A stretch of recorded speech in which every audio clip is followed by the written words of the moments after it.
Okay, good morning. We are in Hilchos Tainis. So Taf Kuf Samech Bet. We are about to start with Tet. I just want to take a quick step back.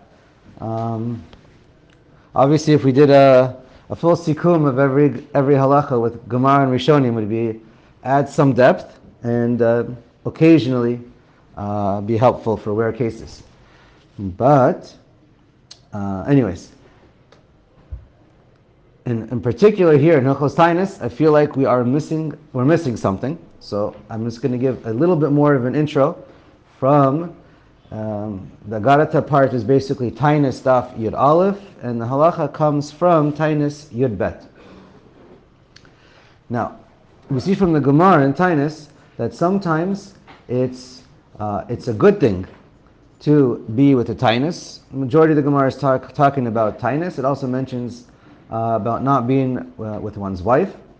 So there are times when we see from the Gemara it's a very positive thing to be mishtatef, to join with other people in Klal Yisrael Sarah. Like if there's even though you have food, but a famine, or a time of war, or any kind of a real Eight Sarah, then it would be appropriate and the correct thing to do.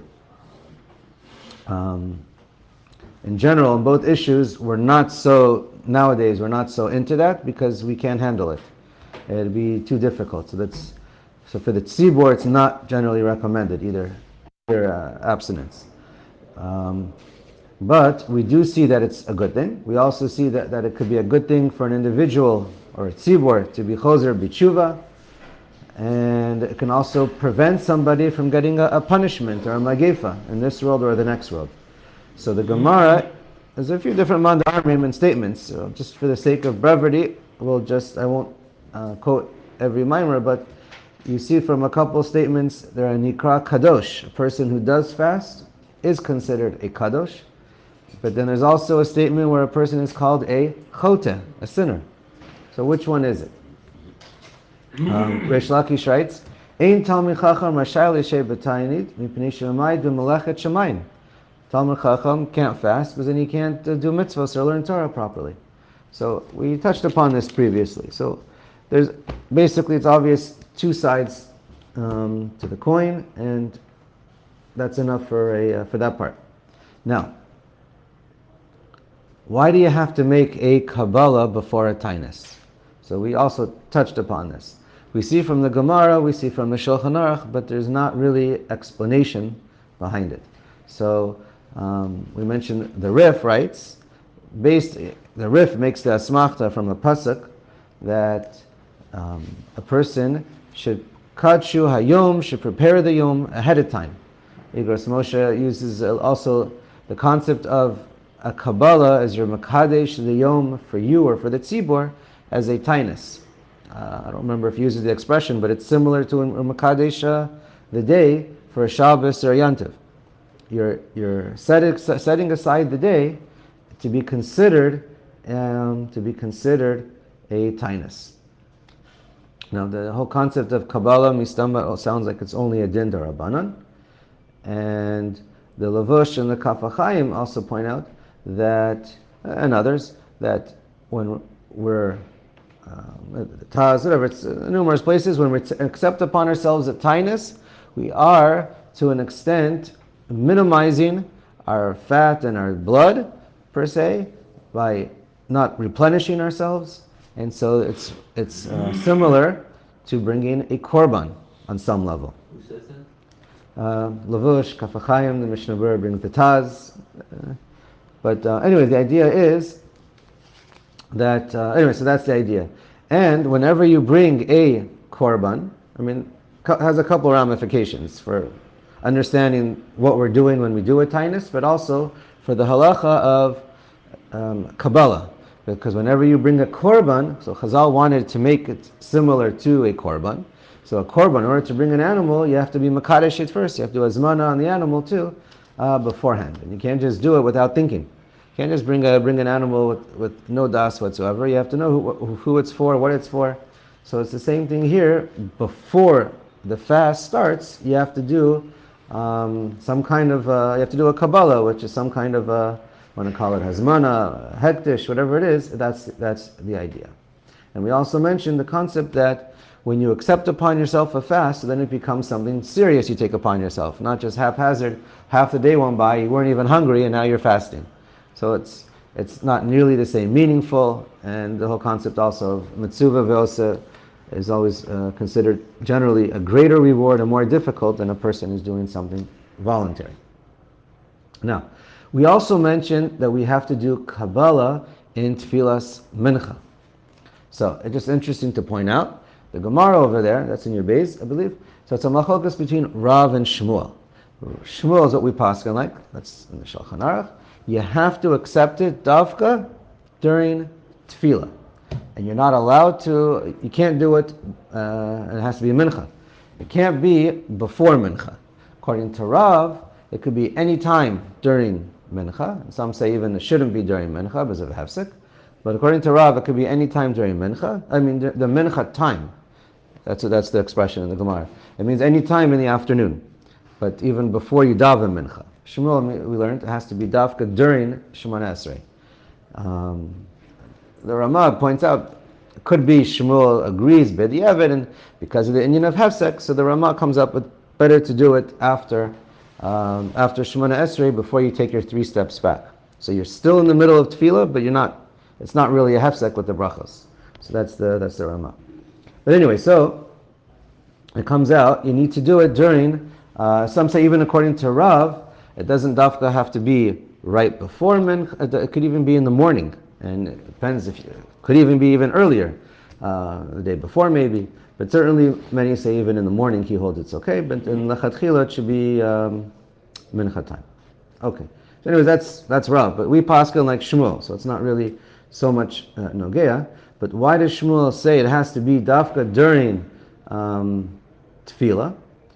And according to the Shulchan Aruch and many Rishonim, if you say it before the Tefillah Mincha, Chazal said that's not a Kabbalah. They basically just said they didn't do anything. Even b'diavad, if you accept upon Kabbalah to do a fast, even if it's in the afternoon, if you do it before the Tefillah Shemona Esrei, then it doesn't work. So that's how the Shulchan Aruch paskins in Shmuel. There are some Rishonim who say b'diavad it works. So, okay. There's a reason why it's interesting. The Bir Allah has an interesting case. I'll explain in a second. Okay. So the Mishnah Berurah has an interesting case. So he also, and many point out that you can do the fast, the Kabbalah during Ben Ishmashos, because the whole concept's all Darabanan. So you're allowed to still do the Kabbalah during Ben Ishmashos. The Mishnah Berurah says, what happens, and I think it's in the Bir Alacha, but whatever, comes out, what happens if you're going to daven Mincha very late in the day? And by the time you're starting Mincha in Bein Hashmashas, or you start right before Shkia, and you're not going to be able to do the Kabbalah in Shemona Esrei until Bein Hashmashas. So for sure that's the halacha. You could do it then. You could do the Kabbalah during Bein Hashmashas in the middle of Mincha. The Mishnah Berurah just points out it's better if you do the Kabbalah twice. It sounds like more just of a chumrah. He has a whole little tzerachim, and then he says it's okay. But anyway, bottom line, it sounds like it's fine. But lechatchila, he writes it'd be good if you take the Kabbalah twice, because it could be it doesn't work during Bein Hashmashas, even though we say it does. But if it doesn't work during Bein Hashmashas, at least you're yotze according to some of the Rishonim who say even Shmuel would be mekel b'diavad if he did it before Mincha. Anyways, I'm sure it doesn't come up too often, but okay. Now, why is it important to say, according to Shmuel, to have the Kabbalah during Shemona Esrei? So, because Shemona Esrei is a tefillah, and so when you're davening a tefillah, that's when it's appropriate. It's like we're doing a korban, we're trying to do tshuva, or some kind of bakasha, whatever the purpose of the tainus is that we want it, and then so it's part of tefillah. The tainus part, that's part of the purpose, and also we're praying to Kadosh Baruch Hu that we should be successful with our tainus and not end up eating. So that's why, according to Shmuel, that's the takana, the way it was established, that it should be done b'dafka during Shemona Esrei.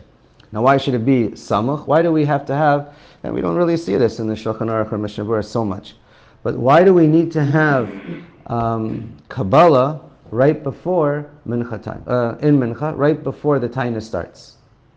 Because really, anytime you're makdish anything, the ideal time to do it is in the time when it's appropriate. Right? When do we do Kiddush Friday night?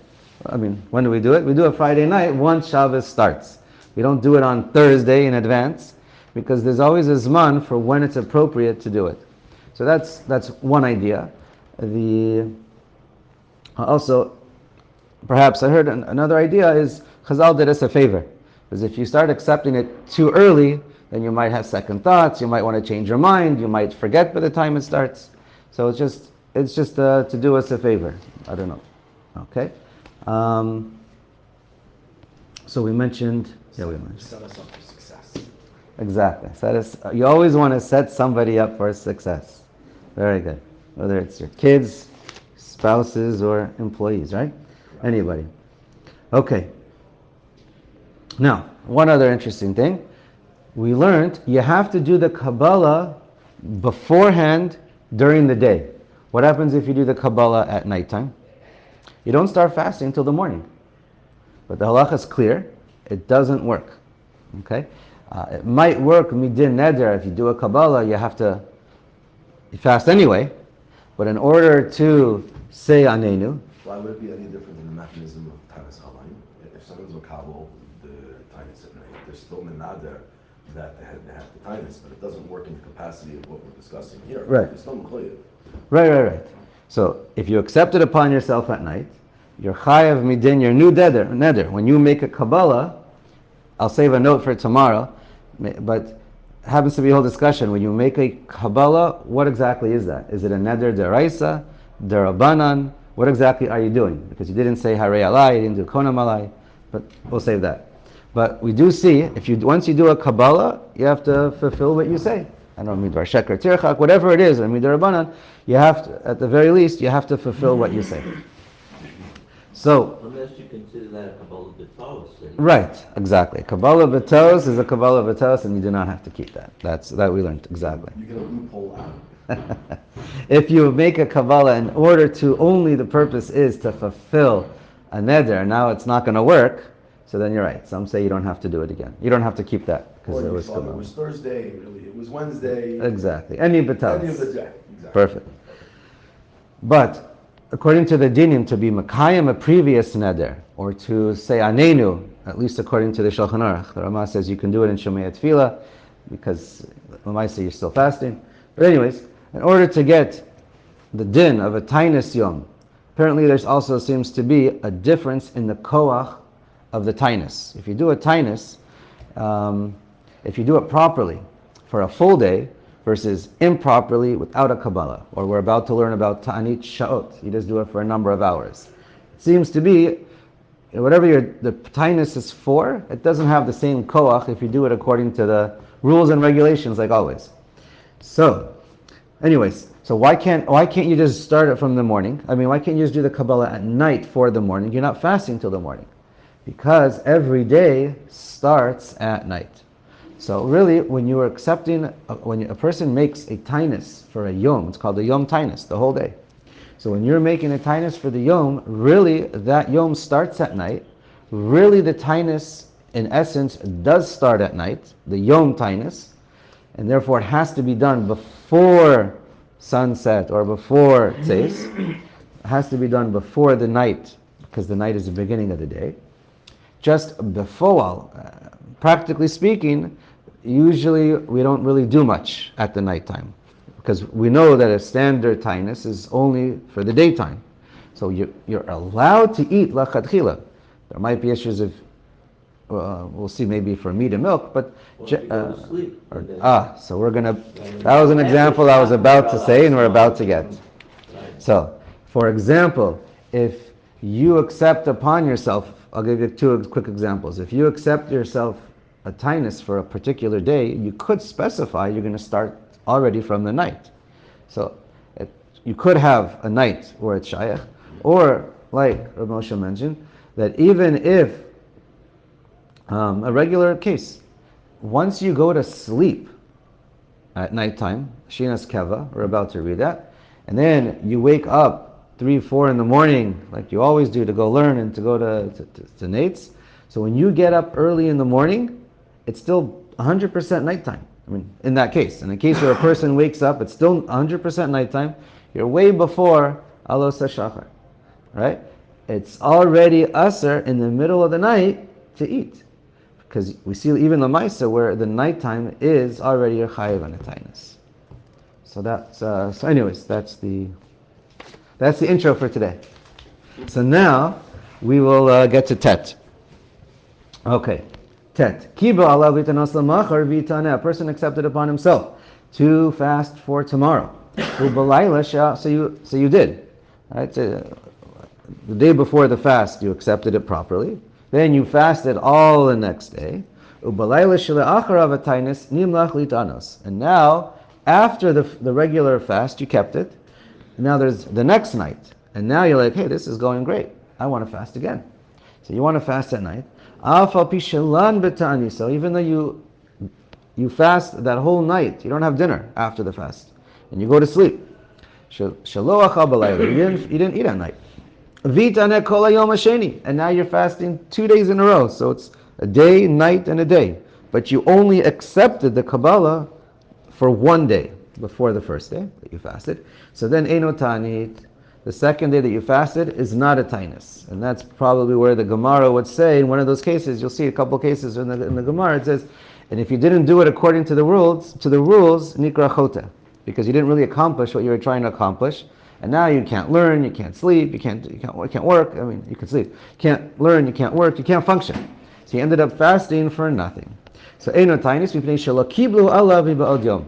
It only counts as a proper fast if you accept it from beforehand.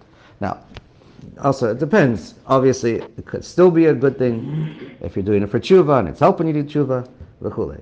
But in general, that's the idea. Okay. Fine, let's go on. Just an interesting thing, maybe I'll say it after the next halacha. Let's read Yud first, so then you'll understand the Tet better. Yud. Mitaneh adam ta'anit sha'ot. A person could fast for ta'anit sha'ot. Okay, it's not called ta'anit yom, it's called ta'anit sha'ot. Right? It's not going to help you to fulfill a neder when you said, I'm going to do a ta'anit yom. It's not going to have all the same dinim, but let's see. V'hu shelo yochal kol hayom. So again, happens to be a whole machlokas how to understand what a ta'anit sha'ot is, but according to the Shulchan Aruch, it's clear. In order to fast and be called a ta'anit sha'ot, you still have to fast the entire day. Okay, 12 hours, whatever it is, the whole day. So what is ta'anit sha'ot if you're fasting all day long? So 2 opinions. Ketzad, so the first one is Stam. Hare, shahaya tarud b'chafetzav v'mitasek b'tzrachav, v'lo achal ad chatzi hayom, o ad 9 sha'ot. So, you didn't do a Kabbalah the day before, you weren't planning on fasting the day before.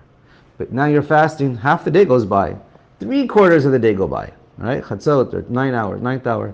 And now you realize, whoa, I've been fasting all day, and I'm doing fine. And you decide now, I'm going to accept upon myself. You do a proper Kabbalah. Right. Mashma afilu, even just in your mind.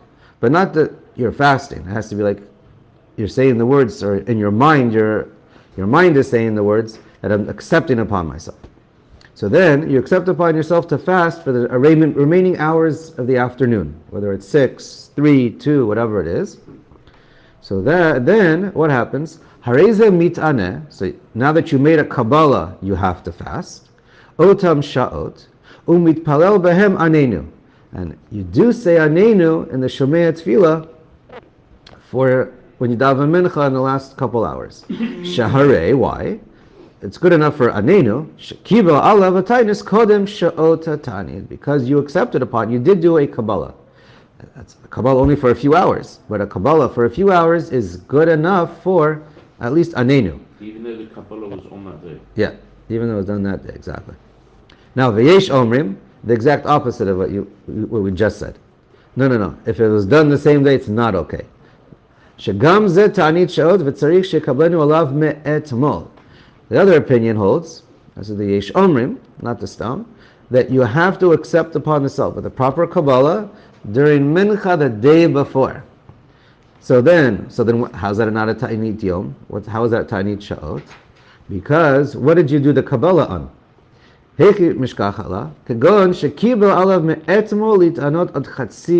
only accept upon yourself to fast half a day. The Kabbalah wasn't for a whole day, it was a half a day. But then once the half the day went by and it was so easy, you decided, or it's so important for you, you decided to continue. Or you accept upon yourself the Kabbalah was to fast only in the afternoon and you're going to eat in the morning. But in the morning you woke up and said, you know what, I don't want to eat breakfast. And you didn't end up eating in the morning. This is a ta'anit sha'ot. Okay, so just to point out, Machloket Achronim, the Magen Avraham says, if you were going to accept a Kabbalah at nighttime, I mean, his logic makes sense, it's pretty easy to understand. If you do a Kabbalah at nighttime, of course we learn a Kabbalah at nighttime doesn't work for a Kabbalah for Ta'anit Yom, but it says, of course it'll work for Ta'anit Sha'ot. That's according to the first Stam opinion, which is the main Ikra Halacha opinion, in the Shulchan Aruch, because according to the Shulchan Aruch, you could even do the Kabbalah in the day itself. The second opinion says it has to be done the day before. But anyways, but not everyone agrees with the Magen Avraham. Okay, let's go on to Yud. We read it. So let's go on to Yud Aleph. Im kibel alav ataynis ad chatzi hayom ve'achal achar kach. So you accept upon yourself to fast up until half the day, and then you decide to eat. Or you ate half the day and now you want to fast the rest of the half with, you do a Kabbalah in the middle of the day when you already ate all morning. Eino nikra ta'anit lidpalel anenu. That's not called a tainis sha'ot. That's the opinion of the Shulchan Aruch, and it's not, and you can't say anenu because you already ate all morning. That doesn't help. Again, according to him, Ta'anit Sha'ot has to be when you fast all day, all 12 hours. Just the question is, when do you do the Kabbalah? And what the Kabbalah was for. Okay, Aval, since in the middle of the day, you ate already, half all morning you were eating. Now in the middle of the day, you make a Kabbalah, I'm going to fast the remaining 6 hours. So what happens? It doesn't count as a Ta'anit Sha'ot. You can't say Anenu. Aval nikra ta'anit linyan shetzarich lahashlim nidro. But it is called a ta'anit in the sense that now you do have to fast for all those hours. It doesn't have it's not called a ta'anit sha'ot for whatever the koach of the day, the koach of the tainus, or for saying anenu, but you do it, but it's still a ta'anit for hours. You can say it in English, you can't say it in Hebrew, because it's not a ta'anit sha'ot per se, but it is a ta'anit for those number of hours. Because you basically made a neder. That's okay. So now let's go to Yud Bet. Ta'anit shegozrim ala tzibor. Now, any time that tzibor makes a tainus, and they say the Rabbanim, the Beis Din of the city decides, okay, we're making a tainus for the whole tzibor. So then, ein kol yachid tzarich lekablo b'tfilas mincha. Since it's the koach of the Beis Din, or the tzibor, is more powerful than the yachid, and therefore they can decide for everybody else. Basically, their takana is the Kabbalah, accomplishes the same thing, and each individual person does not need to do any kind of a Kabbalah. I had it beforehand in the mincha before. Al shaliach tzibor machri zatanit verehu mekubal. All you need is a shaliach tzibor to make the announcement, and that's all that's needed. Some say that only applies to Eretz Yisrael, that they have this power where they have this nasi. Because when you have a nasi, he can make the gzera for everybody. You can call tzibor lekabel al atzman. And in chutz la'aretz, we don't have this nasi, So therefore, everyone should accept it upon themselves. Like, even though the tzibur, the Beis Din is machris, each individual person should also, in order to have its full effect, should say, should do this Kabbalah in their private Shemona Esrei of Mincha. Ki yechidim shekol echad mekabel al atzmo, as if like any normal yechidim who does it. I think we'll stop. Fine. Stop. Stop. All right. Finish. Want to do one more? Fine. Yud Gimel. Sorry. Yesh mi shomer shemisha neder v'amar im lo elech l'makom ploni eshev b'tainis. If a person says, person makes some kind of a neder, and he says, if I don't go somewhere, or if I do go somewhere, whatever he says, it's something that's optional, and then he says, based on that, I'm going to have to be in a tainus. If I fulfill my t'nai, it's a devar reshut. Me'achar shema shehitnehu devar reshut. He made it up, whatever he wants to do. It's not a mitzvah to do these things.